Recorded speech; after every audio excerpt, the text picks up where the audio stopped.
পর বলবেন আইমান সাদিক, প্রতিষ্ঠাতা এবং সিইও 10 মিনিট স্কুল। আপনারা বোধহয় সবাই এটা সম্পর্কে জানেন মোটামুটি। আইমান সাদিক 1992 সালে 2 সেপ্টেম্বর জন্মগ্রহণ করেন। তিনি 2016 সালে ঢাকা বিশ্ববিদ্যালয়ের institute of business administration IBA থেকে স্নাতক ডিগ্রি অর্জন করেন। তিনি একজন বাংলাদেশি উদ্যোক্তা হিসেবে শিক্ষা ও প্রযুক্তি ক্ষেত্রে কাজ করছেন। 2014 সালে 10 মিনিট স্কুল নামে একটি ওয়েবসাইট চালু করেন এবং বিভিন্ন বিষয়ের উপর ভিডিও বক্তৃতা প্রকাশ করতে শুরু করেন। তিনি ভিডিও চ্যানেলের মাধ্যমে বিজ্ঞান, ব্যবসা, ব্যক্তিগত উন্নয়ন এবং শিল্প সহ বিভিন্ন বিষয়গুলোতে ভিডিও বক্তৃতা প্রকাশ করেন এবং এই মুক্ত অনলাইন শিক্ষা প্ল্যাটফর্ম এবং এই সংগঠনের মাধ্যমে তিনি 4765টিরও বেশি ভিডিও সংযুক্ত করেছেন, যা ব্যাপকভাবে ইংরেজি, গণিত, বিজ্ঞান বিষয়ে শিক্ষার্থীদের দক্ষতা উন্নয়নে অবদান রাখছে। এই স্কুলের মাধ্যমে তিনি বিভিন্ন পাবলিক বিশ্ববিদ্যালয়, মেডিকেল কলেজ এবং ইঞ্জিনিয়ারিং ইনস্টিটিউটে ভর্তিচ্ছুদেরকেও বিভিন্নভাবে সহযোগিতা করে থাকেন। একজন তরুণ উদ্যোক্তা ও উদ্ভাবক হিসেবে তিনি ব্র্যাক ম্যানথন ডিজিটাল উদ্ভাবন পুরস্কার, গ্লোমো পুরস্কার বার্সেলোনা, সোশ্যাল ইম্প্যাক্টের জন্য সুইস দূতাবাস অ্যাওয়ার্ড এবং যুব পুরস্কার 2016 সহ বিভিন্ন পুরস্কারে ভূষিত হয়েছেন। সম্প্রতি তিনি 2018 সালের জন্য কুইন্স ইয়ং লিডার অ্যাওয়ার্ডে বিজয়ী হিসেবে মনোনীত হয়েছেন। 2018 সালে কুইন্স ইয়ং লিডার আমাদের আইমান সাদিক। আইমান, আপনি তানিয়ার মতো আপনার নিজের অভিজ্ঞতা এবং সেই প্রেক্ষিতে আমাদের তরুণদের কিছু বলতে।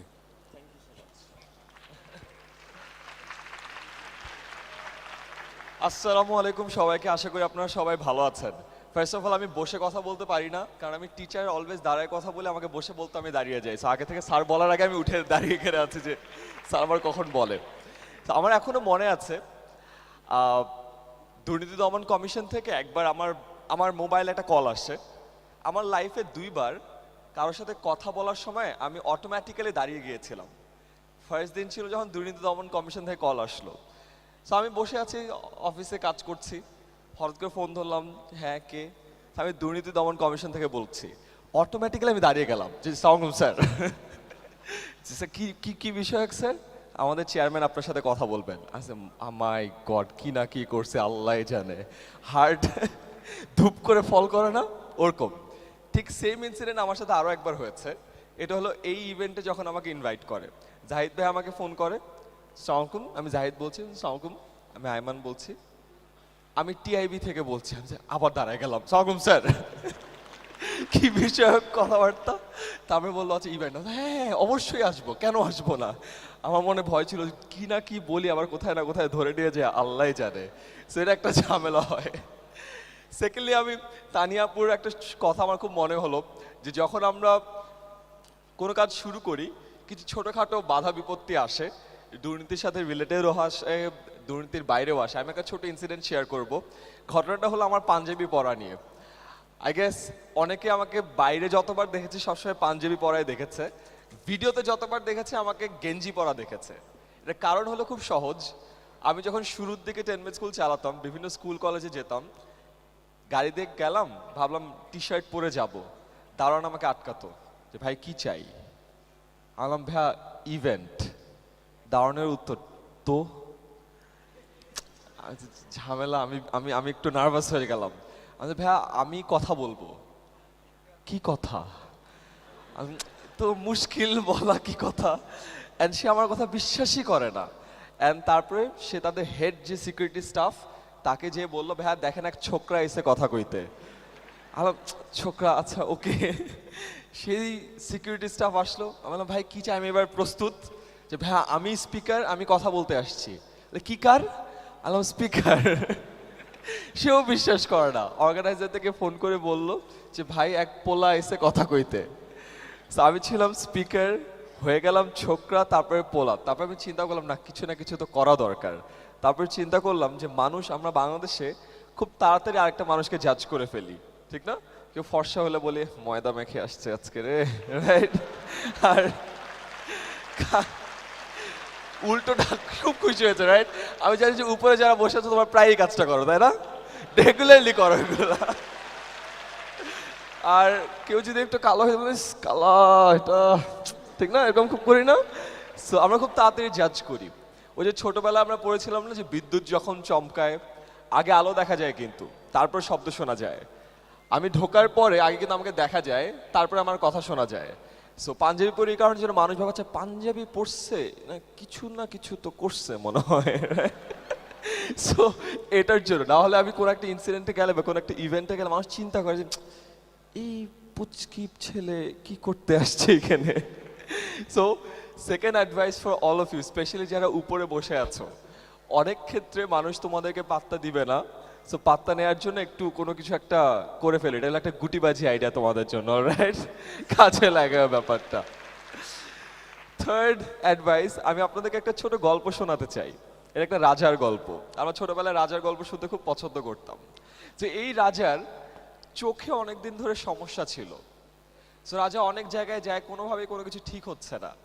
পরে সে সন্ধান পেল যে তার রাজ্যের এক বনে এক সন্ন্যাসী থাকে, যেই সন্ন্যাসী ফু দিয়ে সব ঠিক করে ফেলতে পারে।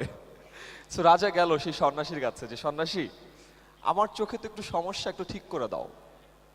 সন্ন্যাসী দেখে দেখে বলল যে রাজা, আমি আপনার সমস্যাটা বুঝতে পেরেছি। আপনি এক কাজ করেন, এরপর থেকে আপনি শুধুমাত্র লাল জিনিসের উপর চোখ দিবেন, শুধুমাত্র লাল রং দেখবেন, দেখবেন আপনার চোখ ঠিক হয়ে যাবে। রাজা বলল আচ্ছা ঠিক আছে, ডান ডিল। রাজা তার রাজ্যে গেল। ওই আমলে কিন্তু ফটোশপ টোটোশপ ছিল না। তার সব ভৃত্যকে ডেকে পাঠালো যে এই সব আসো। সবাই আসলো যে রাজা কি করব বলেন। বলল আমার যে পুরো রাজপ্রাসাদ পুরোটা লাল রং করে ফেলো। রাজা পুরো লাল? হ্যাঁ পুরো লাল। সো পুরো জায়গাটা লাল করে ফেললো। তারপরে রাজা এখন রাজপ্রাসাদে ঘুরে বেড়ায়, চারদিকে শুধুমাত্র লাল দেখে। আসলে রাজার চোখ ভালো হওয়া শুরু করলো। রাজা তো মহা খুশি, জারি লাল লাল ভালো তো। এখন রাজা তো রাজপ্রাসাদের বাইরে বের হতে পারে না, কারণ রাজপ্রাসাদের বাইরে গেলে তো লাল রঙের বাইরে অন্য কালার আছে। রাজা বলল আচ্ছা সেই সন্ন্যাসীকে ডেকে পাঠাও, তাকে আমি পুরস্কৃত করব। সন্ন্যাসী আসলো। সন্ন্যাসী তো সন্ন্যাসী, সাদা কাপড়। সন্ন্যাসী রাজপ্রাসাদে ঢুকলো, আর রাজার যে ভৃত্যরা ছিল সবাই মিলে লাল রঙের বড় বড় ডিব্বা নিয়ে তার গায়ের লাল রং ছুঁড়ে মারলো। সন্ন্যাসী অবাক যে এই কি অবস্থা, পুরা লাল রং, চুপচুপে অবস্থা। সে রাজার সামনে আসলো। রাজা বলল কি অবস্থা সন্ন্যাসী? রাজা আর সন্ন্যাসী বলল রাজা দেখতেই পাচ্ছেন খুব একটা ভালো না। তো সে খুব অবাক হয়ে বলল যে আপনি আমার উপরে লাল রঙের আক্রমণ কেন করতে বললেন? রাজা বলল না তুমি না আমাকে বললা যে আমাকে শুধুমাত্র লাল রং দেখতে হবে, এই জন্য তোমার সাদা রং দেখলে তো আমার আবার সমস্যা হয়ে যাবে। তখন বলল যে আল্লাহ রাজা আপনি এই কাজ করে ফেলেছেন।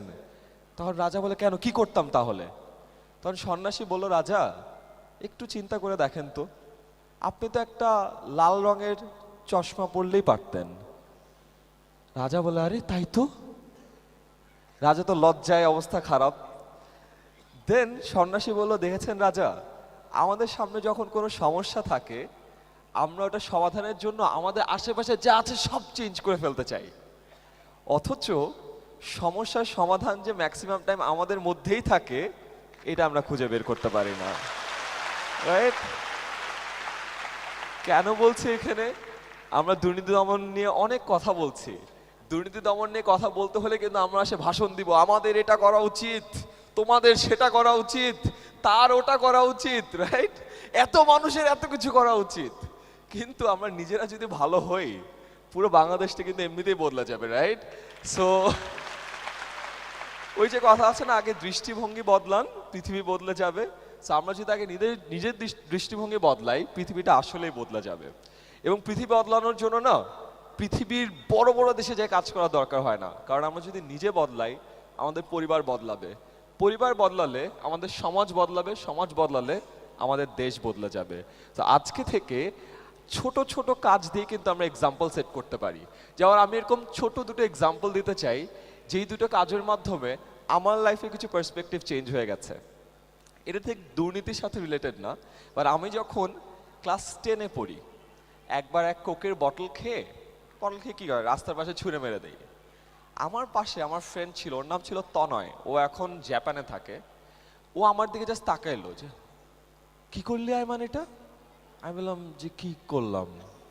তারপরে সে আর কিচ্ছু বলে না, সে নিজে যে ওই যে বোতলটা ছিল বটলটা নিয়ে আসে, হাতে ধরে রাখে যতক্ষণ পর্যন্ত না একটা ডাস্টবিন পায়, এরপর ডাস্টবিনে ফেলে দেয়।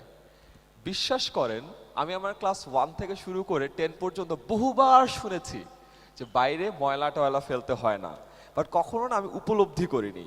বাট ওই দিন যে আমার বন্ধু আমাকে দেখাই দিল এই কাজটা, তারপর থেকে আমি আর জীবনে কোথাও ময়লা ফেলতে পারি নাই, জীবনেও না। অ্যান্ড আমি জানি যে ওই ছোট্ট একটা কাজ আমার উপর কত বড় ইম্প্যাক্ট ফেলেছে। এরপর থেকে আমি আর কোথাও কোনো ভিডিওতে কোনো লেকচারে কাউকে বলি না যে ময়লা ফেলো না।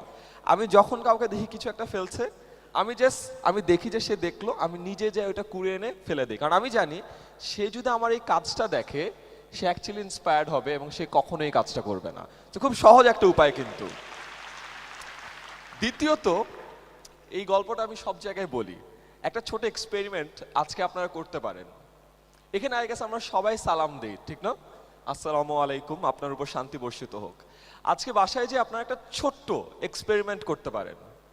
আমরা সচরাচর কিছু মানুষকে কিন্তু সালাম দেই না, যেমন আমাদের সিএনজি মামা, রিক্সাওয়ালা মামা, আমাদের টঙের মামা, বাসের কন্ডাক্টর, বাসের ড্রাইভার, উবার পাঠাওয়ের ড্রাইভার বা রাইডার, আমাদের বাসায় যে মহিলাটা কাজ করে বা আমাদের বাসার দারোয়ান, এই মানুষগুলোকে কিন্তু আমরা সচরাচর সালাম দেই না।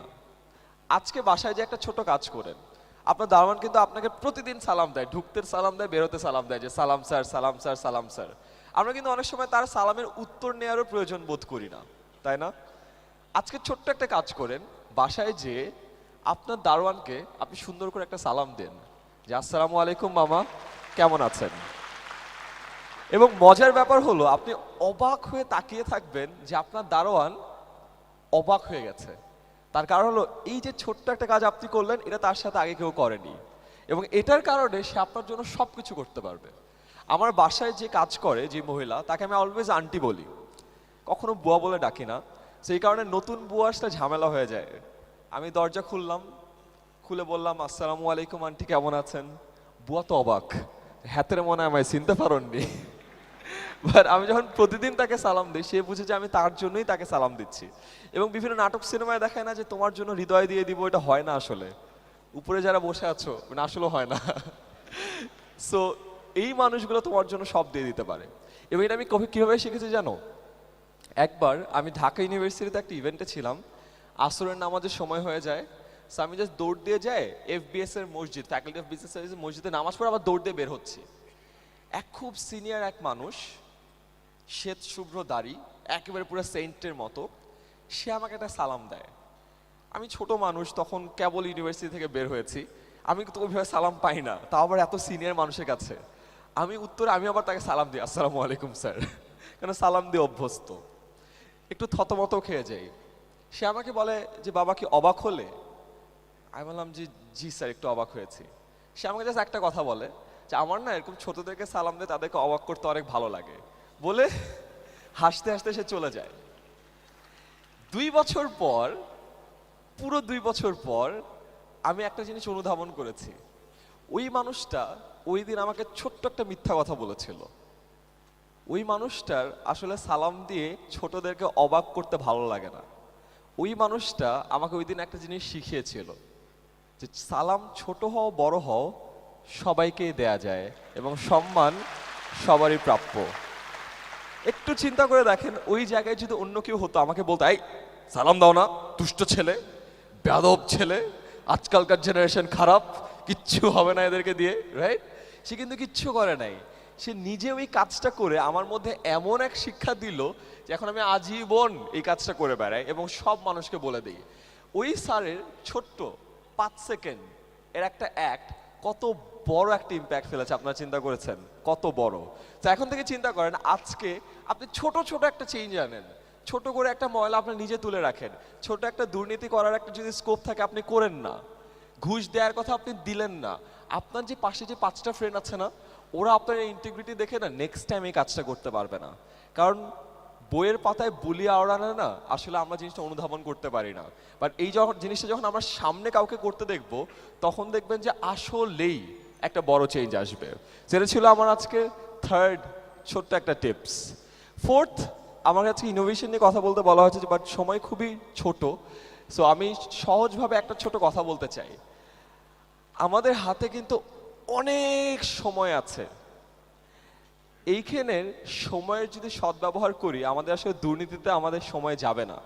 সো আমি ছোট একটা উদাহরণ দিতে চাই। আমাদের হাতে ইন্টারনেট আছে না?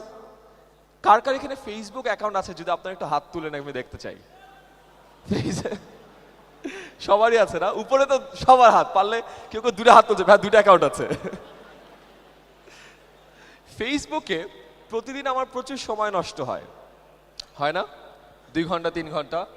একটা ছোট কাজ করতে পারেন কিন্তু, সিটিজেন জার্নালিজম, এটার নাম কারা কারা শুনেছেন একটু হাত তুলবেন? Citizen journalism. আচ্ছা, ফেসবুকে তো আমরা অনেক ছবি দেই না? আমাদের ছবি দেই, আমাদের পরিবারের ছবি দেই, ফ্রেন্ডদের ছবি দেই, আরও এক ধরনের ছবি দেয়া যায়। কিন্তু জার্নালিস্টরা কি করে, এখানে যেন আমাদের অনেক সিনিয়র জার্নালিস্টরা আছেন, তারা কি করছে, একটা খবর নিচ্ছে, তারা বিভিন্ন জায়গায় যায়, ছবি নেয়, ভিডিও নেয়, খবর নেয়, তাই না?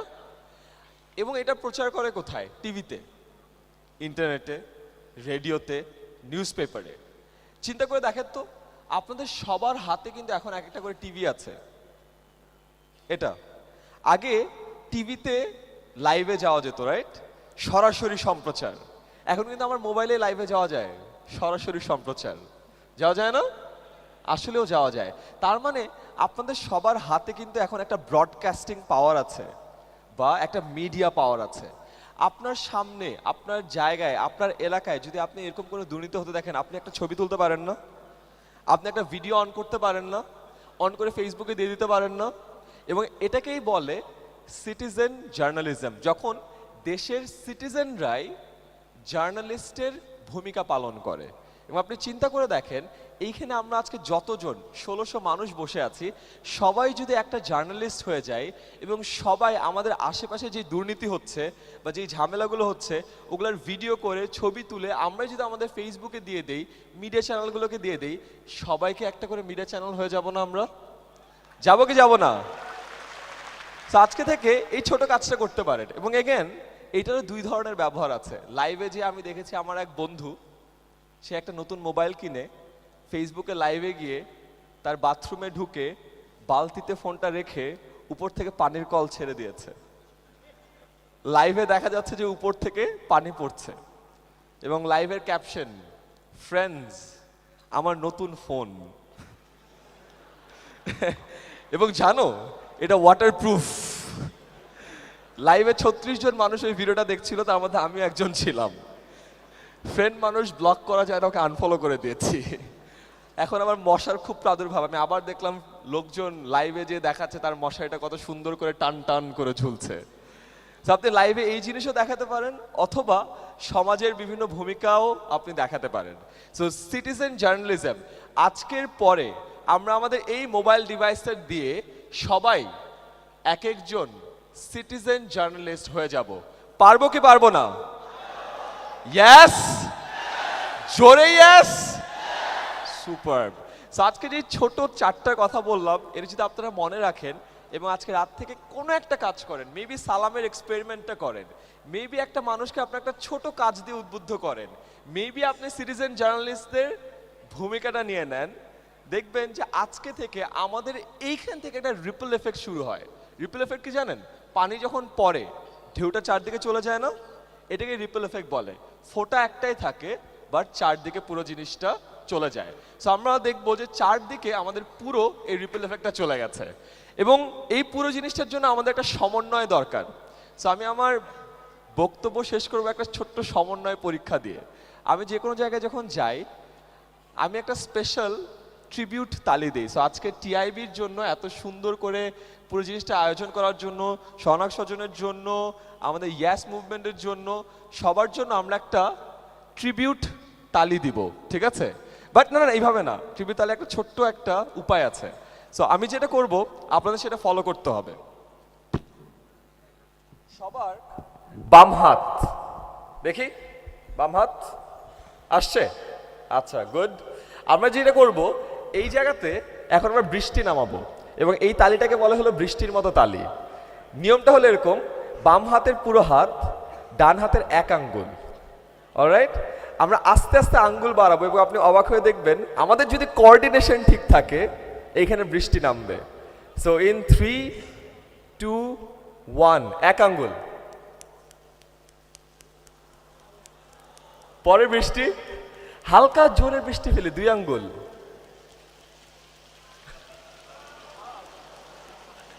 আজকে সকালেও কিন্তু আরেকটু জোরে বৃষ্টি পড়েছিল 3 আঙ্গুল।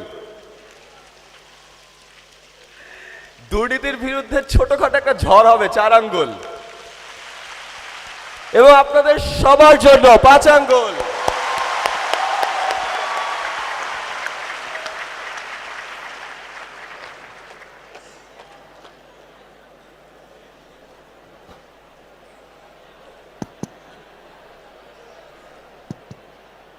আমাদের দুজন তরুণ উদ্যোক্তাকে উদ্ভাবককে ধন্যবাদ জানানোর ভাষা আমাদের নাই। আমরা আমার মনে হয়েছে যদি আমরা এই অধিবেশনটা সারাদিনেও চালাতে চাইতাম তাহলে বোধহয় সেটাও আমাদের জন্য উপভোগ্য হতো, তাই না? তো আমরা আরও একবার তাদের দুজনকে আন্তরিকভাবে কৃতজ্ঞতা জানাই, ধন্যবাদ জানাই। এবং আমরা মনে করি যে আপনারা আমাদেরকে আমার মতো একজন ওল্ড মানুষ সহ এই ঘরে যারা যারা তরুণরা বসে আছেন সবাইকে উজ্জীবিত করেছেন, অনুপ্রাণিত করেছেন, নতুন চিন্তা ভাবনা দিয়েছেন, চিন্তার খোরাক জুগিয়েছেন। আপনাদেরকে কৃতজ্ঞতা জানাই এবং আপনাদের উত্তরোত্তর সাফল্য কামনা করি। সময় থাকলে আমরা আরও অনেক আলোচনা প্রশ্ন হয়তো নিতে পারতাম, কিন্তু আনফর্চুনেটলি আমাদের সীমাবদ্ধ সময় 7 মিনিট পিছিয়ে গেছি আমরা শুধুমাত্র আপনাদের কথা শোনার জন্য। আমরা চেয়েছি আপনাদের যতখানি ম্যাক্সিমাম সুযোগ দেওয়া যায়। আপনাদেরকে অনেক ধন্যবাদ। তো আমরা বিদায়ের আগে আপনাদেরকে আমাদের শুভেচ্ছা সামান্য একটা দৃষ্টান্ত হিসেবে আপনাদের দুজনকে 2টি উপহার